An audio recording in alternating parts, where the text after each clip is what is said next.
Ek kan skaars glo ons het aan die einde gekom van ons reeks familievreugde. Dit is my opregte gebed dat julle die taak wat God aan julle as ma's en oumas, tannies en peetma's toevertrou het, met vars hoop en nuwe vreugde sal aanpak. As jy belangstel om my boek, ook genoem Familievreugde, as geskenk vir 'n vriendin of familielid te koop, kan jy my kontak by info@vividlife.co.za. Nou, ons onderwerp in ons laaste episode is danksegging. Die jong seun is gevra om die kos gedurende Amerikaanse Thanksgiving te seën. Diep onder die indruk van die geleentheid het hy die Here gedank vir die dag en daarna elke familielid by die naam genoem, insluitende sy niggies en neefies. En daarna het hy op die kos gefokus en God gedank vir die vleis, die kapokaartappels en die slaai. En toe het hy homself onderbreek, sy oë oopgemaak, na sy ma gedraai en in 'n fluisterstem gevra: "As ek vir die Here dankie sê vir my broccoli, gaan hy mos weet ek jok."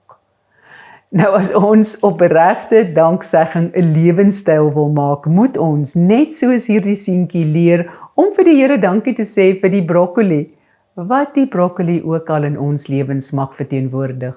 Die skrywer aan die Hebreërs sê dit so mooi in die 53 vertaling. Laat ons dan gedurig deur Jesus aan God 'n lofoffer bring. Dit is die vrug van die lippe wat sy naam bely. Met ander woorde, God begeer dat ons vir alles dankbaar sal wees, insluitend moeilike omstandighede. Dit beteken ons dank God vir die broccoli, want ons word in 1 Tessalonisense 5:18 beveel om in alle omstandighede dankbaar te wees, want dit is God se wil vir ons in Christus Jesus. Christen se belangrikste voorbeeld is altyd die Here Jesus Christus, die volmaakte lam van God. Die nag van sy verraad het hy brood geneem en nadat hy die seëngebed uitgespreek het, het hy dit gebreek, vir sy disippels gegee en gesê: "Dit is my liggaam wat ek vir julle gegee het. Doen dit tot my gedagtenis." Hierdie spesifieke gedeelte in Lukas 22:19 staan ook bekend as die Eucharist in Engels en kom van die Griekse Eucharistio wat danksegging beteken.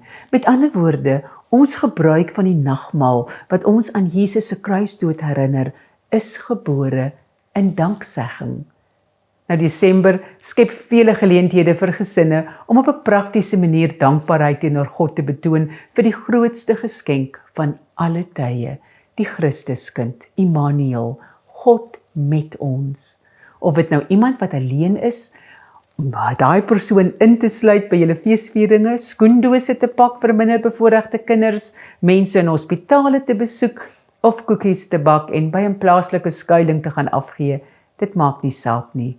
Solank ons die geur van Christus saam met ons neem, oral waar ons gaan, want hy is die enigste hoop vir 'n verlore gaande wêreld. Dankie vir die saamkuier vanjaar. Ek bid julle toe 'n geseënde Kersfees en 'n voorspoedige 2026. Tot volgende jaar. Mooi loop.